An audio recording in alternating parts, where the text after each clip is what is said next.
All right, everyone, welcome back.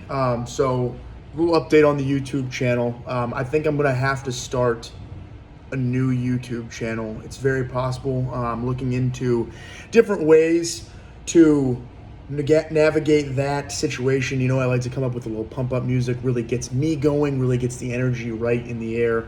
But for now, I'm just going to send this in here because I wanted to get out the lost tapes. The draft pick draft challenge results are in, finally. And it was a heck of a year. I want to give one special shout out to Trey Buford. And this special shout out is a fuck you. And I want to put this on the record for next year.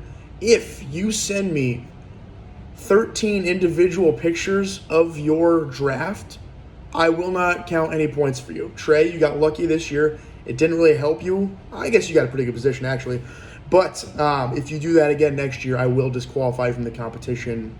And that's just so fucking stupid. The fact that I had to go in and find which pictures lined up with which thing was just absurd. I mean, it took me hours and on end.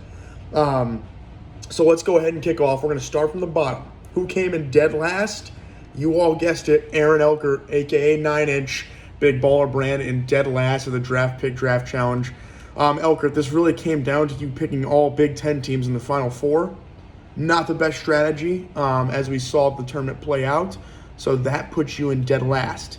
In second to last, Connor Price. Connor Price is going to come in here and finish second to last.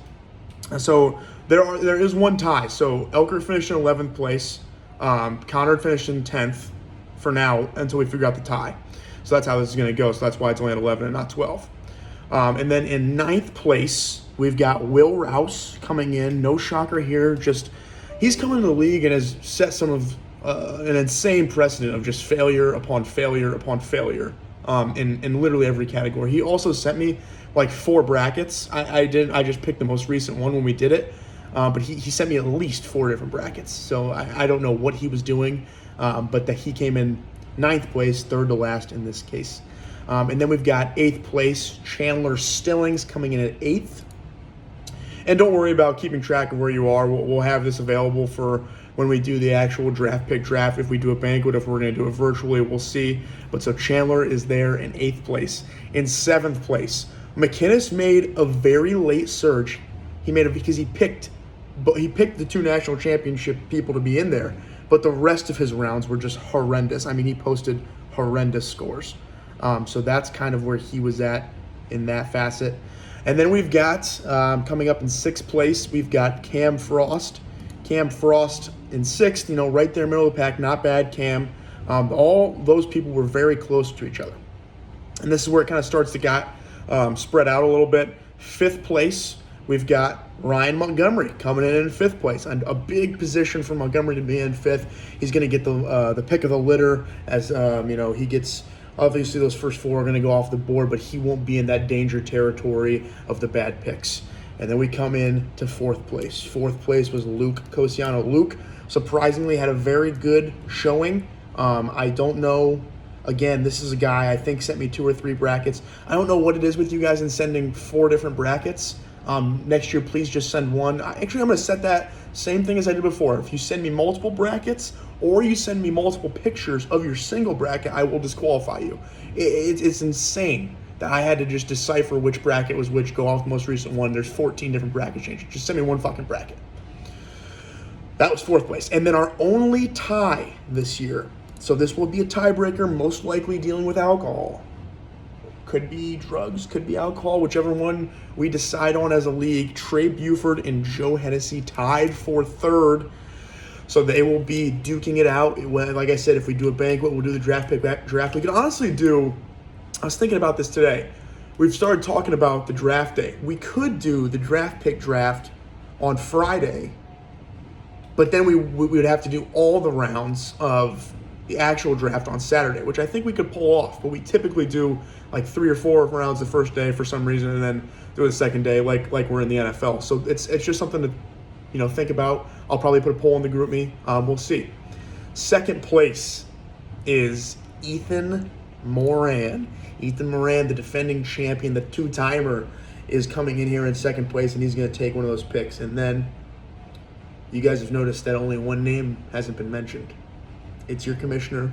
Commissioner Lewis pulls off a huge first place finish in the draft pick draft challenge. He will get his pick of whatever he wants, whenever. Not to mention I have two first round draft picks, 2 second round draft picks, and 2 fourth round draft picks. So it's going to be a good year. I think this is my year. I think this is going to be a turnaround year for Huey Lewis in the News. Elker, I'm sorry, you're going to get a bad pick. That's what you get for trusting the Big Ten, even remotely, when it comes to basketball, football, really anything. Ohio State is not a good program. You got to get off of that. So that's how the draft pick draft standings are. Again, you don't have to remember your position. I just wanted to announce it. Make sure you vote in the GroupMe. I haven't checked yet if everybody's voted or not, but make sure you vote in the GroupMe so we can see where we want to do the draft. My vote was for a beach draft. I'd prefer to maybe get a little warm, get a little tan, get in the sand after we do our draft shenanigans and get drunk. I think the second best option is probably middle of nowhere, because the space of that we want for a draft is going to be hard to find in a city. And then obviously if we're going to go to a city, we're probably going to have to stay a little bit away from the city to get the size of a place that we want to, which is going to bring down, the price from a rental standpoint per night. But then you've got to factor in that we've got to get Ubers and everything to get into the city and do all that stuff. So keep that in mind. Like I said, my ideal situation I think is going to be the beach draft, but I want to leave it up to the voters. So let's see what happens, but that's the draft pick draft standings. So that's how we're going to do it. These are the lost tapes. Going into this year, we're going to have to decide if we're going to do a banquet or not. It's kind of difficult with everybody being in different locations and stuff. We're trying to find a place to do it. It's been difficult. I think that the draft is going to be obviously in July or August. So that really only leaves us a month to do the banquet, unless we were going to do like banquet in July and then draft in June. But I know a lot of people are probably going to have a hard time getting off different times for work for all that. So maybe we just do one weekend and we try and get everybody off Friday of that weekend. For whatever reason you got to take off work, take off Friday, and we do an extra day. So we go down Thursday, stay Friday, banquet it up.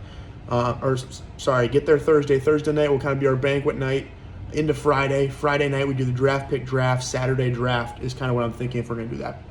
These are just options. We're just thinking about it. Commissioner's Corner will be back. I'm trying to figure out a few things with my account and posting videos.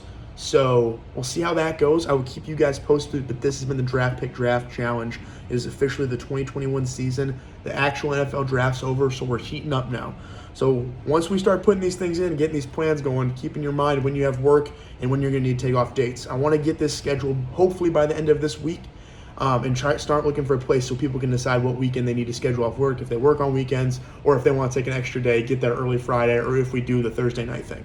So we'll be figuring all that out hopefully by the end of this week. I know I have one member of the front office coming to my apartment this weekend. I think the other member of the front office that isn't coming is a little chicken. And I'm not going to say who it is. I won't name names, but he's a chicken. He won't come to Cleveland. I think he's going back to Finley or something. I don't know. But I haven't heard any word from him coming to Cleveland. It would be a great executive meeting to figure all this stuff out. But I think that, he's just kind of probably spending the league's money, doing whatever he wants to do. So that's where we're at right now. Thank you guys for tuning in. This is Draft Pick Draft Challenge. If you have any complaints about it, I really don't give a fuck. This is the point system. I used the same Excel sheet as I did last year, entered in the same amount of point totals and everything. So go fuck yourself.